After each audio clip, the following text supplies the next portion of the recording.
ஜூலை மாதம் 23ஆம் தேதி தொடக்கம் தொடர்ச்சியாக இலங்கை தீவிலே தமிழ் மக்கள் ஸ்ரீலங்கா அரசினுடைய முகவர்களால் வேட்டையாடப்பட்ட அந்த இன அழிப்பினுடைய முக்கிய அடையாளமாக 42வது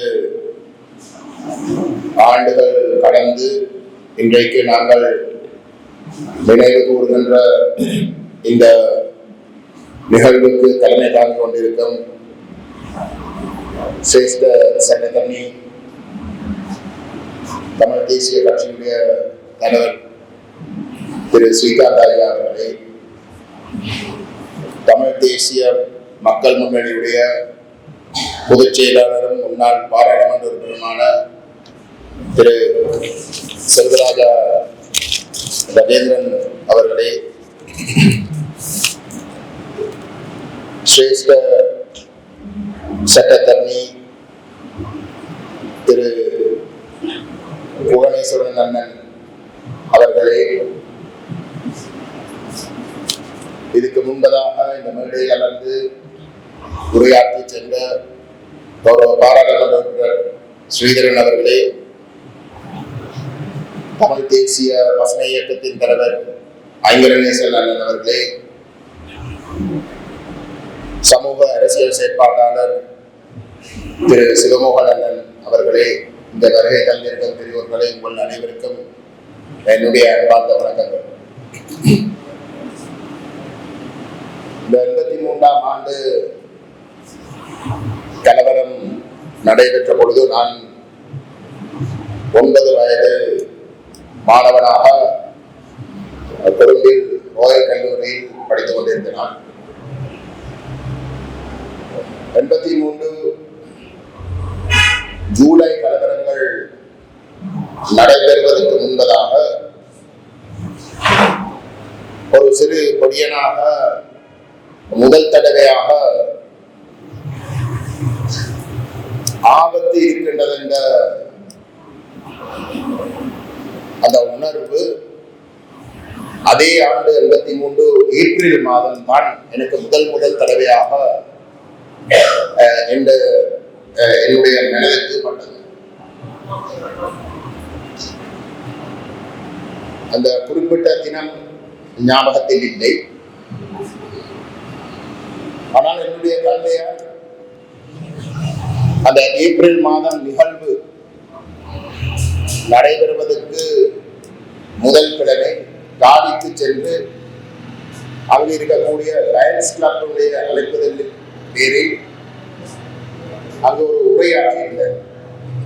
தமிழர்களுடைய உரிமை போராட்டம் சம்பந்தமாகவும் ஆயுத போராட்டம் சம்பந்தமாகவும் அவர் ஒரு உரையாற்றி அந்த போராட்டத்தை ஆதரித்து ஆயுதம் மீறி போராடுவதுதான் தமிழ் மக்களுக்கு இருக்கக்கூடிய ஒரு தெரிவு என்ற அடிப்படையிலே அவர் ஒரு உரையாற்றியிருந்தார். அந்த உரைக்கு பதிலாக அடுத்த கிழமை விடிய காலையிலே கிட்டத்தட்ட 3:30-4 மணி அளவிலே கொழும்பில் இருக்கும் கிரெகரிஸ் வீதியில் எங்களுடைய அப்பொழுது நாங்கள் இருந்த எங்களுடைய வீட்டுக்கு போலீசார் தங்களுடைய சீருடை அணிந்து கிரேனியல்கள் 2 எங்களுடைய வீட்டுக்கு வீசப்பட்டிருக்கிறது. அப்பொழுது விடிய காலையிலே 4 மணி. என்னுடைய தந்தையர் அப்பொழுதுதான் பழமையாக நீதிமன்றத்துக்கு சென்று அன்றையான் வழக்குகளுக்கு படிப்பதற்கு எழுகின்ற நேரம். அதே போன்று அவர்களுடைய வீட்டுக்கு முன்னால் ஸ்ரீகாந்த் ஐயா அவர்கள் நன்றாக தெரியும், ஜனாதிபதி சட்டத்தரணி ஆனந்த விஜயசேகர் அவர்களுடைய வீடு இருக்கின்றது. அவரும் விடிய காலையிலே 4 மணிக்கு எழுந்து இந்த வழக்குகளுக்கு படிப்பார். அந்த நேரத்திலே தான் இந்த 2 கிரெனேடுகள் வீசப்பட்டது. அப்ப அந்த கிரெனேடுகள் வீசப்பட்ட பொழுது என்னுடைய தந்தையார் எழுந்திருக்கவில்லை, அவர் திடுக்கிட்டு எழுந்திருந்தார். ஆனால் திரு ஆனந்த விஜயசேகர் அவர்கள் எழுந்து நின்றிருந்தவர். சத்தத்தை கேட்டவுடனே அவர் தன்னுடைய பல்கனியுடைய கதவுகளை திறந்து வெளியில வந்து போலீசாருடைய வாகனங்களை கண்டு சீருடையிலே அறிந்தவர்கள் தான் அந்த சம்பவத்தை செய்ததை அவர் கண்ணாலை கண்டு அதுக்குரிய சாட்சியங்களையும் வழங்கியிருந்தார். அதுதான் எனக்கு நாங்கள் பாதுகாப்பாக வாழ முடியாது, அந்த பாதுகாப்புன்றது கேள்விக்குறி என்ற இந்த மனதுக்கு பதிந்த முதலாவது சம்பவம். அதுக்கு பிற்பாடு 83 கலவரம் நடைபெற்றது ஜூலை மாதம். நான் அப்பொழுது பள்ளிக்கூடத்துக்கு சென்று படிப்பதற்கு சென்றிருந்த பொழுது நடுவிலே எங்களுடைய ஆசிரியருக்கு ஒரு தகவல் கிடைத்து அங்கிருந்த பிள்ளைகள், நான் தமிழ் கிளாஸில் தான் படித்துக் கொண்டிருந்தால், அங்கிருந்த பிள்ளைகள் அனைவரையும் அவர்கள் அங்கிருந்து வெளியில் எடுத்து சென்று வீடுகளுக்கு அழைத்து தாய் தாப்பனாரை வந்து தங்களுடைய பிள்ளைகளை எடுத்து செல்லும்படி கேட்டிருந்த நிலையிலே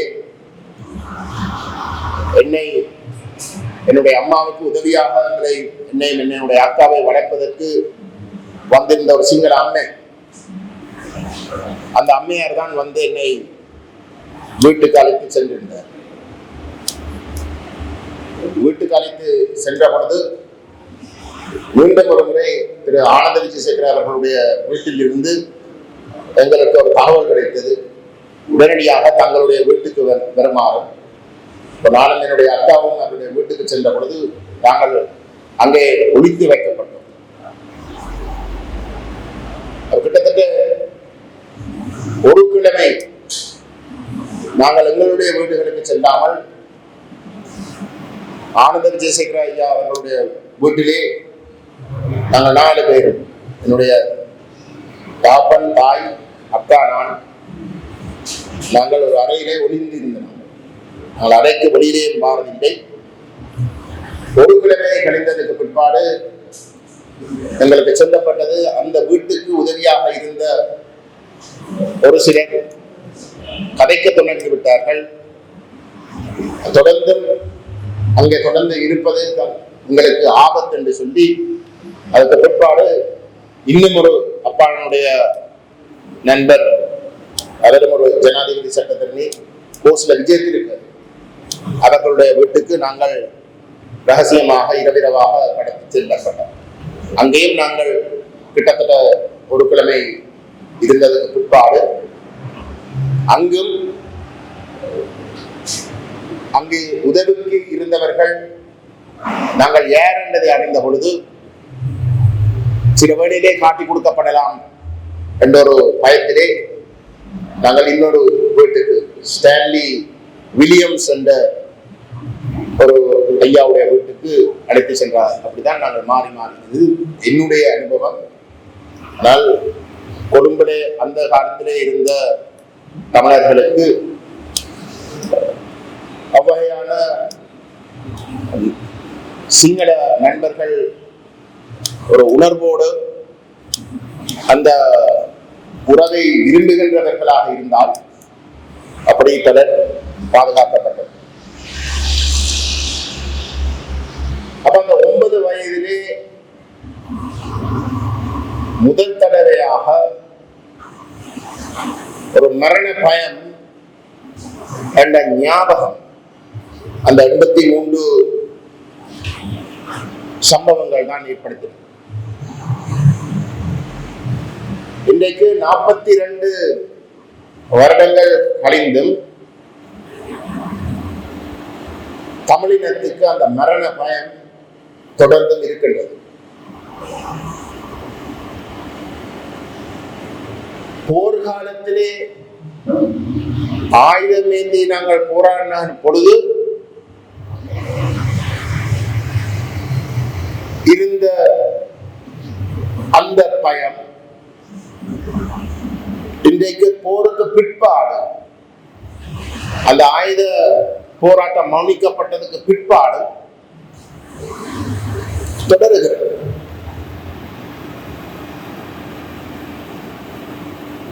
அப்படியாக இருந்தால் இந்த 42 வருடங்களாக இந்த ஒரு சம்பவம், அதுக்கு முதலும் எத்தனையோ சம்பவங்கள், அதுக்கு பிறகும் எத்தனையோ சம்பவங்கள், ஆனால் அந்த ஒரு சம்பவத்தை எடுத்துக்கொண்டால் கூட 42 வருடங்கள் கழிந்ததுக்கு பிற்பாடு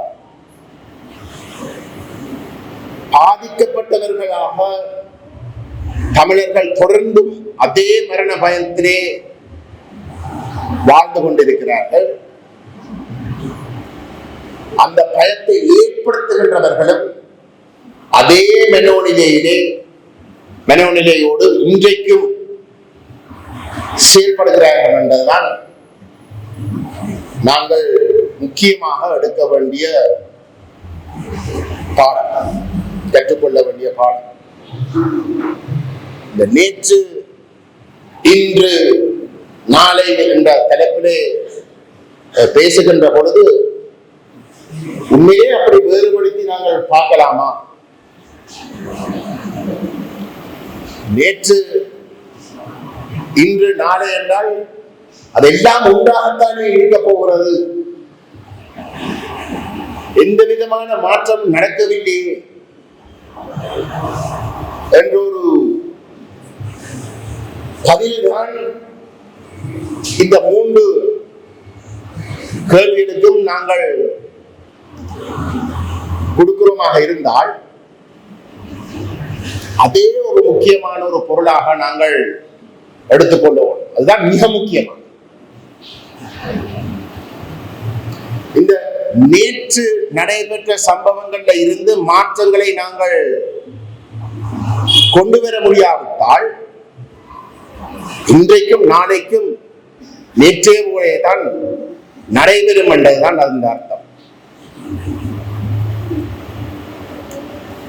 அப்படியாக இருந்தால் அந்த நேற்று உங்களுக்கு இப்படி நடக்கிறதுக்கு என்ன காரணம்?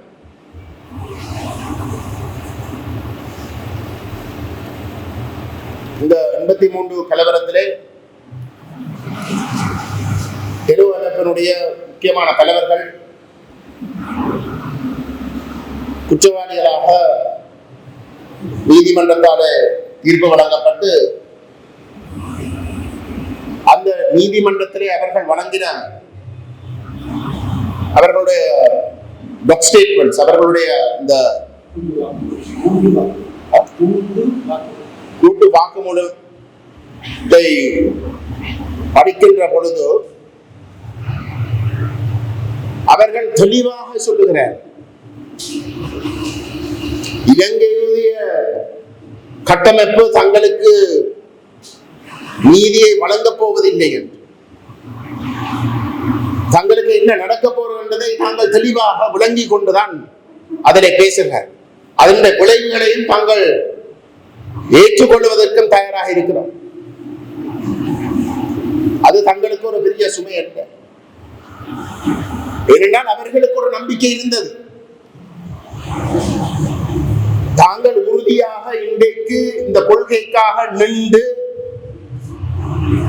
அதனாலே அந்த அடக்குமுறைக்கு உள்ளாக்குகின்றவர்களுடைய நீதிமன்றத்தாலே அந்த தண்டனையை தாங்கள் அனுபவித்தாலும் கூட அவர்களுக்கு ஒரு நம்பிக்கை இருந்தது. தங்களுடைய அந்த அனுபவத்தாலே எங்களுடைய மக்கள் எதிர்காலத்திலேயாவது தாங்கள் முகம் கொடுத்த அந்த தியாகத்தை சரியாக விளங்கி கொண்டு நாங்கள் எங்களுடைய எதிர்காலத்தை சரியாக காய் நகர்த்துவோம்.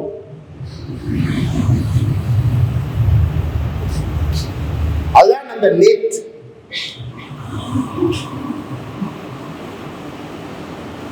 தமிழீழ விடுதலைக்குரிய இயக்கம்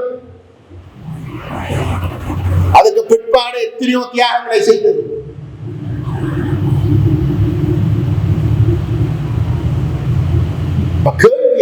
அந்த நேற்றை நாங்கள் சரியாக விளங்கி கொண்டு இன்று நாங்கள் அந்த அனுபவத்தை மனதில் கொண்டு அதுக்கு நேர்மையாக இன்று நாங்கள் நடந்து கொள்கின்றோமா?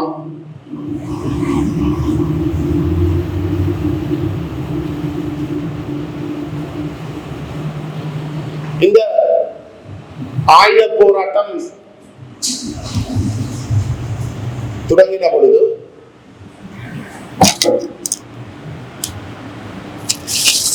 அதுல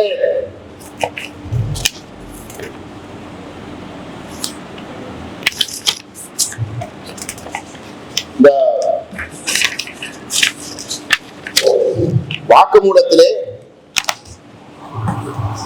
திரு தங்கத்துரை அவர்கள் அவருடைய அந்த ஸ்டேட்மெண்ட் ஒரு மிகவும் கணிசமாக பலராலே புகழ்கின்ற ஒரு வாக்குமூலம். அதுல திரு ஸ்ரீதரன் அவர்களும் சொன்ன, நாங்கள் இந்த வன்முறையிலே காதல் கொண்டவர்கள் அல்ல. அவர் அந்த இடத்துல சொல்றார், இந்த பயங்கரவாதம் என்று சொல்லித்தான் தங்களை குற்றவாளிகளாக நீங்கள் இன்றைக்கு தீர்ப்பை வழங்குகிறீர்கள். ஆனால் அந்த பயங்கரவாதம் நாங்கள் செய்கின்ற நடவடிக்கையில மட்டும்தான் உங்களுக்கு தெரிகிறதா? இதுக்கு முதல் தமிழர்கள் ஆயுதம் ஏந்திரத்துக்கு முதல் தமிழ் மக்கள் வேட்டையாடப்பட, தமிழ் பெண்கள் கற்பழிக்கப்பட, சிறுவர்கள் கொல்லப்பட, உங்களுக்கு அந்த செயல்களில் பயங்கரவாதம் தெரியவில்லையா? அப்ப இந்த கேள்விகளை அவர் எடுப்பதற்கு காரணம், இது அனைத்துமே ஒரு அரசு செய்கின்றது. அவர் அந்த பயங்கரவாதத்தை பற்றி கேள்வி எழுப்புகின்றது அரச பயங்கரவாதத்தை. அப்ப எங்களை பாதுகாக்க வேண்டிய அரசு தான் எங்களுக்கு எதிராக அந்த பயங்கரவாதத்தை முதல் கட்டமாக எங்களுக்கு எதிராக ஏகின்றது. அப்ப அதுல அவர் கேட்கிற கேள்வி, அவ்வகையான ஒரு கட்டமைப்புல இருந்து நாங்கள் எங்களை பாதுகாக்க முடியாது,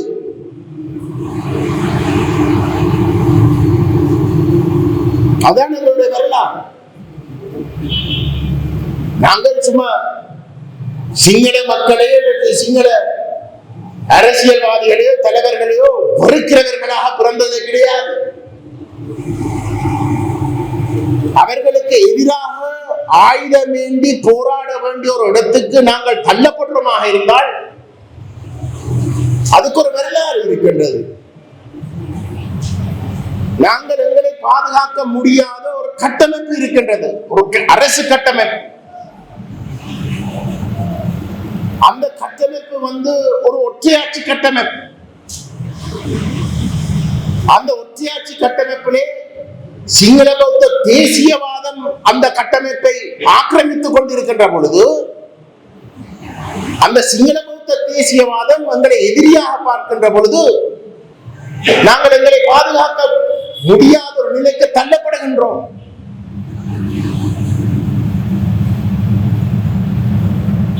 பாதுகாக்க முடியாத ஒரு நிலைக்கு தள்ளப்படுகின்ற பொழுது எங்களுடைய அரசியல் தலைவர்கள் ஒரு பாதுகாப்பை உருவாக்க வேண்டும் என்பதற்காக தங்களுடைய அரசியல் நிலைப்பாடுகளை முன்வைக்கிறார்கள்.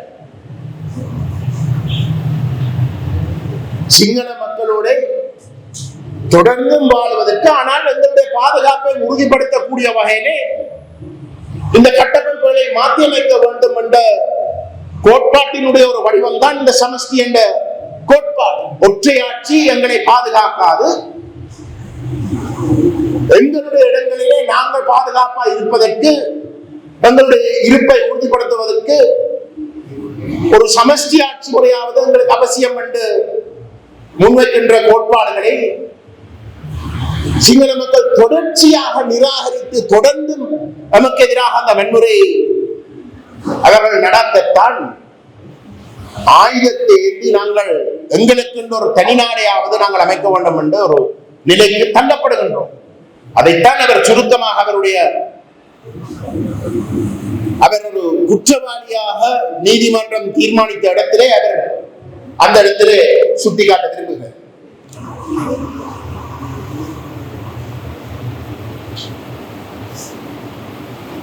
அப்ப அந்த நேற்றை சரியாக முடங்கிக் கொண்டு நாங்கள் இன்று எடுக்கின்ற முடிவுகள் அதில் இருந்து கற்றுக்கொண்டு ஒரு சரியான ஒரு பாதையை எதிர்காலத்துக்கு நாளைக்கு நாங்கள் எங்களுடைய எதிர்கால சந்ததிகளுக்கு காட்டி செல்வதற்கான ஒரு அணுகுமுறையை தான் நாங்கள் கடைபிடிக்கிறோம். நாங்கள் இன்றைக்கு 42 வருடங்களுக்கு பிறகு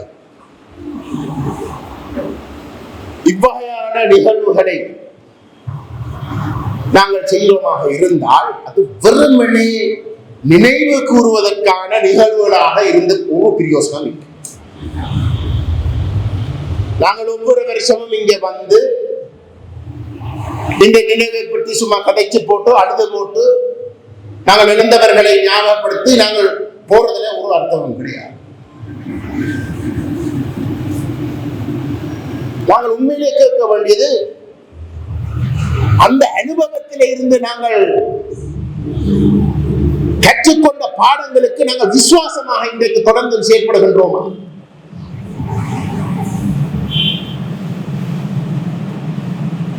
அப்படி செயற்படாதவர்களை நாங்கள் இனம் காண வேண்டும்.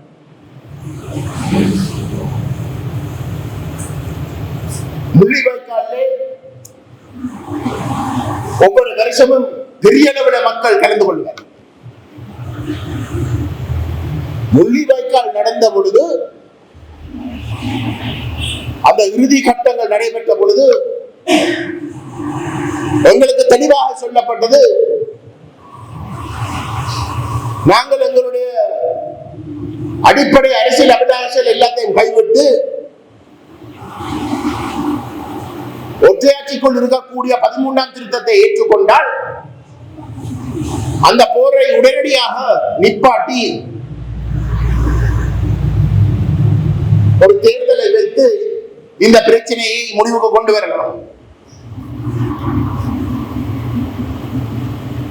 ஆனால் இந்த 83 இருந்து தொடர்ச்சியாக எங்களுக்கு அந்த ஒற்றையாட்சி ஒரு நாளும் எங்களுக்கு ஒரு தீர்வை கொடுக்காத, அந்த பாதுகாப்பை உறுதிப்படுத்தாத என்ற ஒரு தெளிவு இருந்தபடியினால் நாங்கள் அதை மறுத்தோம். அதை மறுத்தபடியால் தான் அந்த முள்ளிவாய்க்கால் அந்த அளவுக்கு மோசமாக நடைபெற்றது.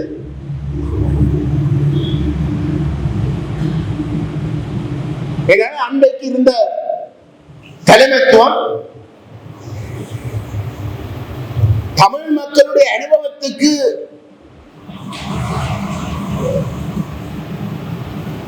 நேர்மையாக பயணிக்க வேண்டும், ஏமாற்ற முடியாது. தங்களுடைய உயிர்களை பாதுகாப்பதற்காக தமிழ் மக்களுக்கு தேவைப்படுகின்ற தீர்வை கைவிட்டு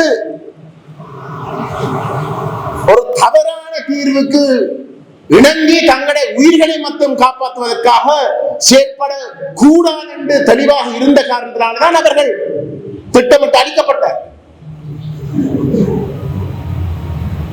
ஆனால் இன்றைக்கு அந்த முள்ளிவாய்க்கால் தினம் நாங்கள் அனுஷ்டிக்கின்ற பொழுது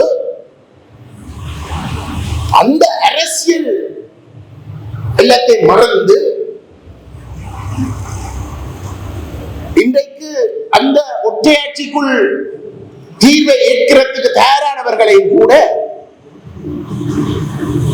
நாங்கள் அந்த நிகழ்வுகளை கலந்து கொண்டு அதில் ஒரு தவறும் இல்லை என்ற மாதிரி நாங்கள் தொடர்ந்து நகர்த்திக் கொண்டு இருக்கிறோம்.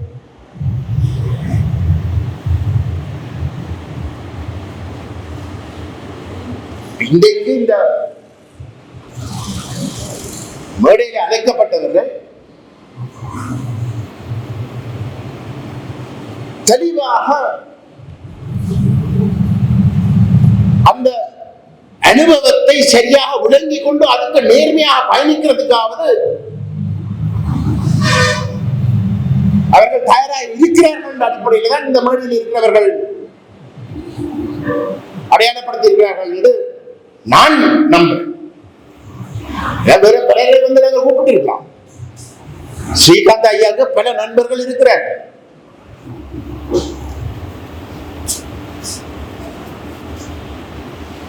அவை எங்களை பொறுத்தவரையில் நாங்கள் இனியாவது இந்த தியாகங்களுக்கு நேர்மையாக நடந்து கொள்ளுவோம். அந்த அடிப்படையில் தான் நாங்கள் போன ஞாயிற்றுக்கிழமை இந்த மனித உரிமை பேரவையினுடைய அமர்வுகள் செப்டம்பர் மாதம் நடைபெற இருக்கின்ற ஒரு சூழலிலே அந்த தீர்மானம் புதுப்பிக்க வேண்டிய ஒரு தேவை உருவாகிறது என்றால் அந்த கடந்த தீர்மானத்துடைய காலம் முடிவுக்கு வருகின்றது. அப்ப அந்த தீர்மானம் எவ்வகையாக இருக்க வேண்டும் என்ற விடயம் சம்பந்தமாக நாங்கள் அனைத்து தரப்புகளையும் உள்வாங்கி ஒரு பொது நிலைப்பாட்டை முன்வைக்க வேண்டும் என்ற ஒரு முயற்சியை முன்னெடுத்தோம். அந்த முயற்சிக்கு நாங்கள் எவரையும் வெளியிட விடவில்லை. அரசியல் கட்சிகள் என்ற வகையிலே அனைத்து கட்சிகளுக்கும் நாங்கள் அழைப்பை விட்டு நாங்கள் அதிலே தமிழரசு கட்சி கலந்து கொள்ள முடியவில்லை. ஆனால் அவர்களை தவிர மற்ற அனைத்து கட்சிகளும் கலந்து கொண்டார்கள். அதே போன்று சிவில் சமூக அமைப்புகள், செயற்பாட்டாளர்கள், மனித உரிமை சார்ந்த அமைப்புகள் அனைவரும் கலந்து கொண்டார்கள். அப்ப அந்த கலந்துரையாடல நாங்கள் ஏகமனதாக ஒரு சில முடிவுகளை எடுத்தோம். அதனுடைய முக்கியமான விடயம், நாங்கள் இந்த மனித உரிமை பேரவையில இருந்து தமிழருடைய பொறுப்பு கூறலை நாங்கள் ஒரு குற்றவியல் விசாரணை நோக்கி, ஒரு சர்வதேச குற்றவியல் விசாரணை நோக்கி மாற்று வழிகளுக்கு இடம் கொடுக்காமல், தப்புறத்துக்கு இடம் கொடுக்காமல் நாங்கள் ஒரு ஐக்கிய நிலைப்பாட்டை முன்வைக்க வேண்டும். ஒரு சர்வதேச குற்றவியல் விசாரணை நடப்பதாக இருந்தால் இந்திய காலகட்டத்திலே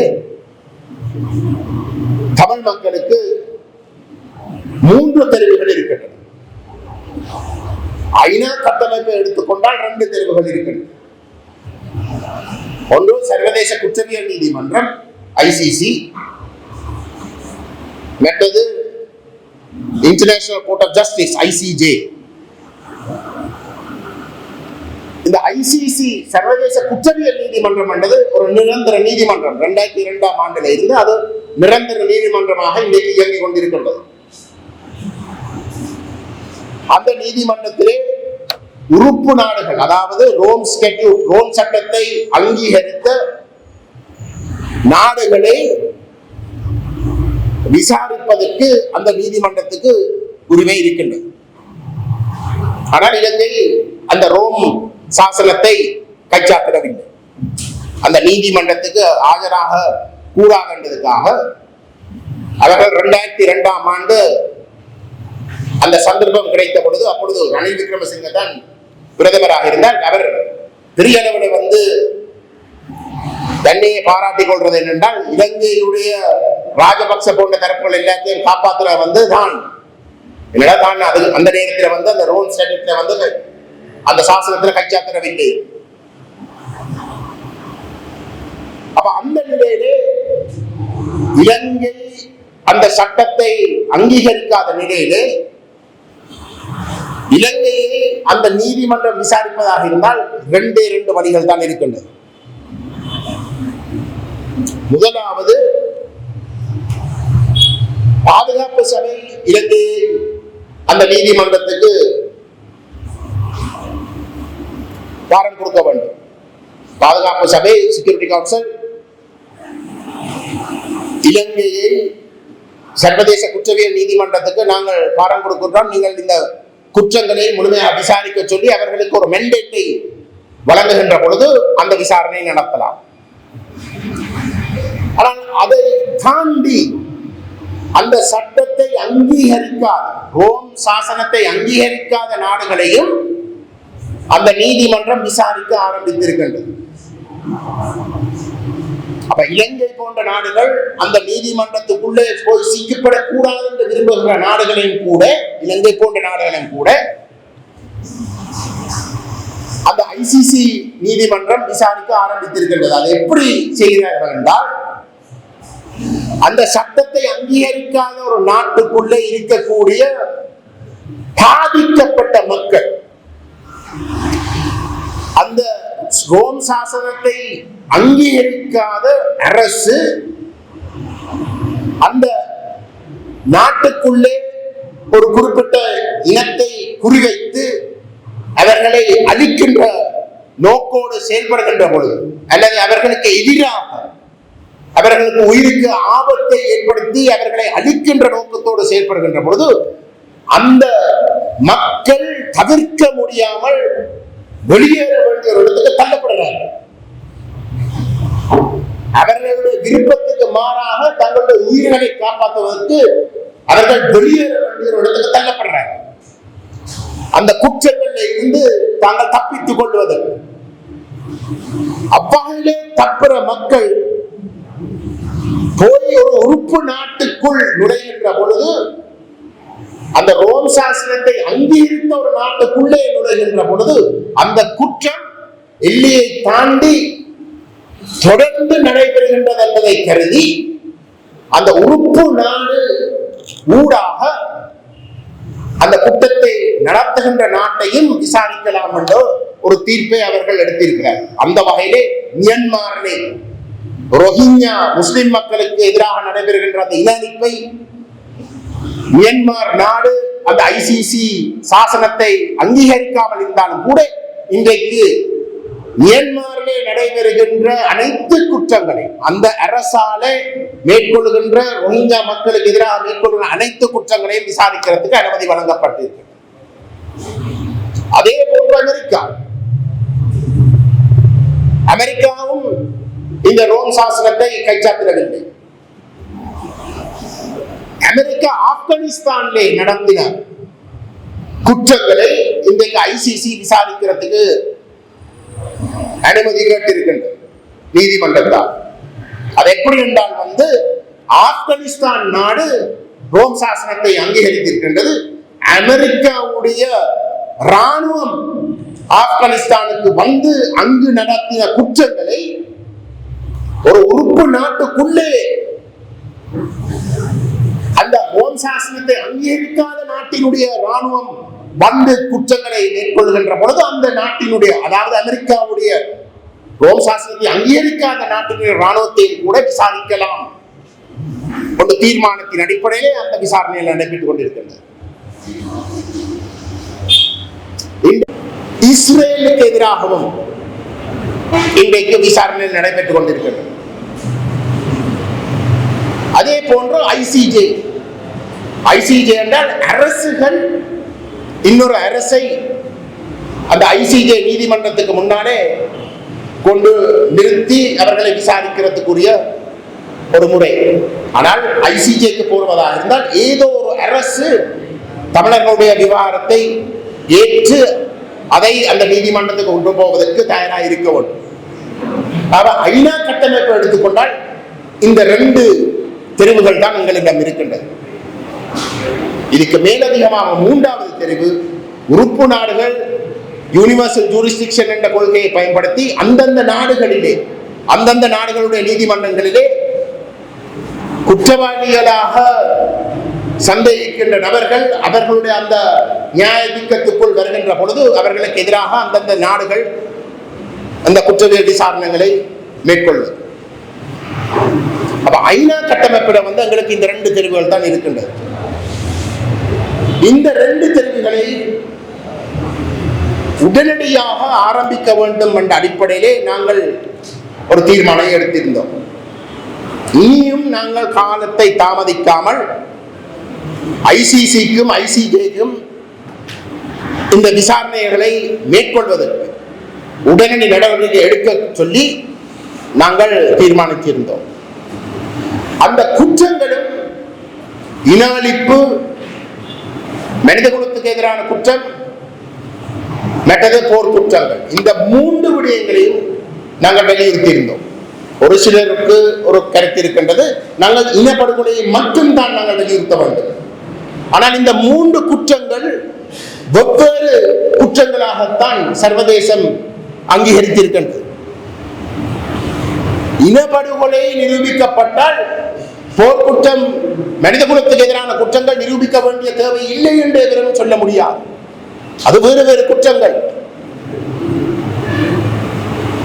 ஆகவே நாங்கள் அந்த 3 குற்றங்களை நாங்கள் விசாரிக்க வேண்டும் என்று நாங்கள் உறுதியாக முடிவெடுத்திருக்கின்றோம். 3வது விடயம், நாங்கள் தொடர்ந்து சாட்சியம் சேகரிக்கிறது என்ற பேரிலே தமிழ் மக்களுடைய பொறுப்பு கூறலை எந்த விதமான அதிகாரமும் இல்லாத மனித உரிமை பேரவைக்குள்ளே தொடர்ந்து முடக்குவதை நாங்கள் விரும்பவில்லை. 10 வருஷமாக முதல் கட்டமாக OISL என்றும் அதுக்கு பிற்பாடு OSLAP என்றும் தமிழ் மக்களுக்கு நடைபெற்ற குற்றங்கள் என்ற பெயரிலே அங்கு தாவல்கள் சேகரிக்கப்பட்டு இருக்கின்ற ஒரு நிலையிலே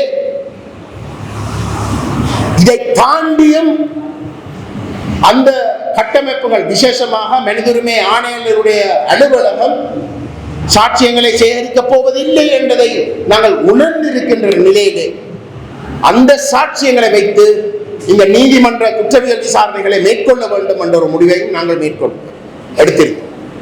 அவை இந்த 3 முக்கியமான முடிவுகளின் அடிப்படையில் தான் நாங்கள் போன ஞாயிற்றுக்கிழமை எடுத்த அந்த முயற்சி எழுத்து வடிவமாக நாங்கள் தயார்படுத்தி இருக்கின்றோம். அந்த கோரிக்கை கடிதம் அந்த கூட்டத்திலே கலந்து கொண்ட தரப்புகளுக்கு மட்டும் வழங்காமல் அதில் வராத தமிழரசு கட்சியிடமும் நாங்கள் அனுப்பியிருந்தோம். விசேஷமாக நான் நேரடியாகவே தமிழரசு கட்சியுடைய தலைவர் CVK சிவஞானம் அவர்களுக்கும் தமிழரசு கட்சியுடைய செயலாளர் திரு சுமந்திரன் அவர்களுக்கும் அந்த மகஜருடைய ஒரு டிராப்டை நாங்கள் நேரடியாக அவர்களுக்கு அனுப்பி அவர்களுடைய ஆதரவையும் இந்த கடிதத்துக்கு நாங்கள் கேட்டிருந்தோம். அவர்கள் அந்த கூட்டத்திலே கலந்து கொள்ளாமல் இருந்ததாலே அவர்களுக்கு சில வேளையிலே இந்த கடிதத்திலே நாங்கள் எழுதியிருக்கின்ற விடயங்களுக்கு மேலதிகமாக இன்னும் சேர்க்க விரும்பினதாக இருந்தால் அவர்கள் அதை எங்களிடம் உடனடியாக தெரிவித்தால் நாங்கள் அதுக்குரிய மாற்றங்களையும் செய்வதற்கு தயார். அவர்களுடைய அந்த ஒப்புதலை எடுப்பதற்காக நாங்கள் அவர்கள் விரும்புகின்ற விடயங்களையும் சேர்த்துக் கொள்வதற்கும் நாங்கள் தயாராக இருக்கின்றோம் என்ற செய்தியையும் நாங்கள் அவர்களுக்கு அடுத்த மூலமாக அனுப்பியிருந்தோம். ஆனால் இதுவரைக்கும் கட்சி என்ற வகையிலே தமிழரசு கட்சி எங்களுக்கு அது சம்பந்தமாக ஒரு தெளிவான பதில் ஒன்றை வழங்கவில்லை. நான் நினைக்கிறேன் செயலாளர் அவர்களுக்கு CVK சிவஞானம் அவர்கள் தங்களுடைய செயற்குழு கூடி முடிவெடுக்க வேண்டும் என்ற ஒரு கருத்தை தெரிவித்திருந்தது. இந்த அரங்கிலே இருந்து நான் அவர்களிடம் ஒரு வேண்டுகோளை விடுக்க விரும்புகின்றேன். இன்றைக்கு அந்த செயற்குழு இரவிரவாக கூடலாம். நேரடியாக எல்லாரும் ஒரு இடத்துல வரணும் என்ற தேவை இல்லை. ஒரு ஜூம் ஊடாகவோ இல்லாட்டி ஸ்கைப் ஊடாகவோ அவர்கள் கூடி இந்த விடயத்தை படித்து அவர்கள் ஒரு முடிவுக்கு வரலாம். என்னிடம் எங்களுக்கு காலம் கிடையாது. ஒரே ஒரு மாசம் தான் இருக்கின்றது. இந்த மாசத்துக்குள்ளே அந்த உறுப்பு நாடுகள் இலங்கை தொடர்பாக ஒரு புதிய தீர்மானம் தொடர்பாக தீர்மானங்களை மிக விரைவில் எடுப்பார்கள். அவர்கள் அந்த தீர்மானங்களை எடுத்து முடிப்பதற்கு முன்பதாக நாங்கள் எங்களுடைய தெளிவான உறுதியான ஒற்றுமையான நிலைப்பாட்டை அறிவிப்பதுதான் பொருத்தம். ஆகவே அதை தமிழரசு கட்சியுடைய பங்களிப்போடும் நடந்தது என்பதை உறுதிப்படுத்துவதற்கு அவர்கள் அவசரமாக அவர்களுடைய அந்த மத்திய குழுவுடைய இல்லாட்டி செயற்குழுவுடைய அந்த கூட்டத்தை கூட்டி இது சம்பந்தமாக இந்த கடிதம் சம்பந்தமாக ஒரு முடிவை எடுக்க வேண்டும் என்று நாங்கள் அவர்களிடம் தாழ்மையுடன் உரிமையோடு நாங்கள் கேட்டுக்கொள்ள விரும்புகின்றோம். இந்த மனித உரிமை பேரவை என்பது ஸ்ரீலங்காவுடைய அனுமதி இல்லாமல் அவர்களுடைய ஆதரவு இல்லாமல் எந்த ஒரு முடிவும் ஸ்ரீலங்கா தொடர்பாக எடுக்க முடியாது. அந்த மனித உரிமை பேரவை ஒரு கன்சென்சஸின் அடிப்படையில் தான் இயங்குகின்ற ஒரு அமைப்பு, கருத்தொற்றுமையின் அடிப்படையிலே இயங்குகின்ற ஒரு அமைப்பு. ஆகவே அங்கே ஸ்ரீலங்கா அரசை மீறி ஒரு குற்றவியல் விசாரணை அந்த அரங்கு மேற்கொள்ள முடியாது, அதை உறுதிப்படுத்தவும் முடியாது. அது முதலாவது. ஆகவே அந்த அரங்கிலே இருந்து இலங்கை விவகாரம் ஒரு நீதிமன்றத்தை நோக்கி நாங்கள் அவசரமாக பயணிக்க வேண்டிய ஒரு தேவை இருக்கின்றது. 2012ஆம் ஆண்டுல இருந்து எந்த விதமான முன்னேற்றமும் இல்லாமல் அந்த ஐநா மனித உரிமை பேரவையிலே 2 வருஷத்துக்கு ஒருக்கா இல்லாட்டி 1.5 வருஷத்துக்கு ஒருக்கா தீர்மானங்கள் நிறைவேற்றப்பட்டாலும் கூட எங்களுடைய அனுபவத்திலே எந்த ஒரு முன்னேற்றமும் பொறுப்புக்கூறல் சம்பந்தமாக நடைபெறவில்லை. மாறாக அனைத்துமே மூடி மறைக்கின்ற ஒரு நிலைமையை உருவாக்குகின்ற ஒரு நிலைமை தான் இன்றைக்கு இன்னும் பலமடைந்து கொண்டு வருகின்றது. இந்த இடத்திலே நாங்கள் பிரிஞ்சு நிற்காமல் ஒரு சர்வதேச குற்றவியல் நீதிமன்றம் ஊடாக மட்டும்தான் தமிழ் மக்களுடைய பொறுப்புக்கூறல் அணுகப்பட வேண்டும் என்ற விடயத்தை நாங்கள் தெளிவாகவும் உறுதியாகவும் நாங்கள் முதல் கட்டமாக சொல்லியாக வேண்டும். 2வது கட்டமாக நாங்கள் விலகிக் கொள்ள வேண்டும். அந்த மனித உரிமை ஆணையாளருடைய மனித உரிமை பேரவைக்குள்ளே மனித உரிமை ஆணையாளருடைய அலுவலகம் என்ற ஒன்று இருக்கின்றது. அந்த அலுவலகத்துக்குத்தான் முதல் கட்டமாக OISL என்ற ஒரு கட்டமைப்பை இந்த தீர்மானம் ஒன்றை ஊடாக உருவாக்கி அந்த அலுவலகம் அந்த OISL ஊடாக சாட்சியங்களை சேகரிக்க வேண்டும் என்று கேட்டிருந்தது. அந்த OISL சாட்சியங்களை சேகரித்து ஒரு 2 வருஷத்துக்குள்ளே அந்த சாட்சியங்களை இன்னும் பலப்படுத்துகின்ற நோக்கத்தோடு OSLAP என்ற ஒரு கட்டமைப்பு உருவாக்கப்பட்டு அதே மனித உரிமை ஆணையாளருடைய அலுவலகத்துக்கு தான் வழங்கியிருந்தது. அப்ப இதே மாதிரி இன்னொரு முயற்சி ஒரு இன்டர்நேஷனல் இம்பார்ஷியல் இன்வெஸ்டிகேட்டிவ் மெக்கானிசம் என்ற பெயரிலே இன்னும் ஒரு முயற்சியை புதுசாக மேற்கொண்டு அதையும் இந்த அதே மனித உரிமை ஆணையாளருடைய அலுவலகத்துக்கு பாரம் கொடுத்து இன்னும் ஒரு 5 வருஷத்தை நாங்கள் கடக்க போகிறோமா? ஏனால் இன்றைக்கு இருக்கக்கூடிய அந்த விசாரணைகள் தொடர்பாக இருக்கக்கூடிய விமர்சனம் அந்த விசாரணைகள் குறிப்பாக இன அழிப்பை மையப்படுத்தி நடத்தவில்லை என்ற ஒரு விமர்சனம் இருக்கின்றது. அப்படியாக இருந்தால் இன்னொரு பேரிலே IIIM என்ற பேரிலே அதுவும் அந்த மனித உரிமை ஆணையருடைய அலுவலகத்துக்கு தான் பொறுப்பு வழங்கப்படும். அதே கட்டமைப்பு தான் இன்னொரு பேரிலே இன்னும் ஒரு 2 வருஷமோ 5 வருஷத்துக்கு IIIM என்ற OSL முடிஞ்சு OSLAC முடிஞ்சு இப்ப IIIM என்ற பேர்ல இன்னும் ஒரு 5 வருஷத்துக்கு அதே நிறுவனம் தான் விசாரணைகளை நடத்த போகிறார்கள் என்று நாங்கள் இன்னும் ஒரு 5 வருஷத்துக்கு நாங்கள் அந்த மனித உரிமை பேரவைக்கு தொடர்ந்தும் எங்களுடைய பொறுப்பு கூறுள்ள விவகாரத்தை முடக்குவதற்கு நாங்கள் அனுமதிக்க போகிறோமா? இல்லாட்டி 10 வருஷமாக சேகரித்த அந்த சாட்சியங்களை வைத்து நீதிமன்றத்தை நோக்கி ஒரு சுயாதீனமாக இயங்கக்கூடிய இந்த வெள்ளரசருடைய அழுத்தங்களுக்கு அடிபணியாத இல்லாட்டி அடிபணியறதுக்கு தயாரில்லாதவர்கள் துணிந்து இயங்கக்கூடிய ஒரு கட்டமைப்புக்கு நாங்கள் இந்த விஷயத்தை பாரம் கொடுக்க போகிறோமா? இதுதான் எங்களுக்கு முன்னால் இருக்கக்கூடிய அடுத்த கேள்வி. அவை இதுக்கும் நாங்கள் எடுத்த முடிவு, இனியும் நாங்கள் இந்த சாட்சியங்களை சேகரிக்கிறோம், இன்னும் சேகரிக்க வேண்டும் என்ற பெயரிலே தொடர்ந்தும் அதே கட்டமைப்புக்கு நாங்கள் நேரத்தை இழுத்தடிப்பதற்கு அனுமதிக்க கூடாது என்ற ஒரு முடிவையும் நாங்கள் எடுத்திருக்கிறோம். அவை எங்களை பொறுத்தவரையிலே இன்றைக்கு இந்த மனித உரிமை பேரவையாக இருக்கலாம், ஐநாவாக இருக்கலாம், இந்த வெள்ளரசல் அனைவரும் பொறுப்பு கூறல் என்ற பெயரிலே கடந்த 2012ஆம் ஆண்டில் இருந்து நிறைவேற்றப்பட்ட அனைத்து தீர்மானங்களையும் பாதிக்கப்பட்ட மக்கள் விரும்பிதான் தாங்கள் அந்த தீர்மானங்களை நிறைவேற்றுகின்றோம் என்று கூறி அந்த தீர்மானங்களை நிறைவேற்றி இருக்கிறார்கள். அது எப்படி நடந்தது என்றால், தமிழ் மக்களால் தேர்ந்தெடுக்கப்பட்ட அங்கீகரிக்கப்பட்ட அல்லது ஆணைய வழங்கின அரசியல் தரப்புகளுடைய ஆதரவோடு தான் அந்த அனைத்து தீர்மானங்களும் இதுவரைக்கும் நாங்கள் எந்த விதமான முன்னேற்றமும் காணாத 2012ஆம் ஆண்டில் இருந்து நிறைவேற்ற தீர்மானங்கள் நிறைவேற்றப்பட்டிருக்கின்றன.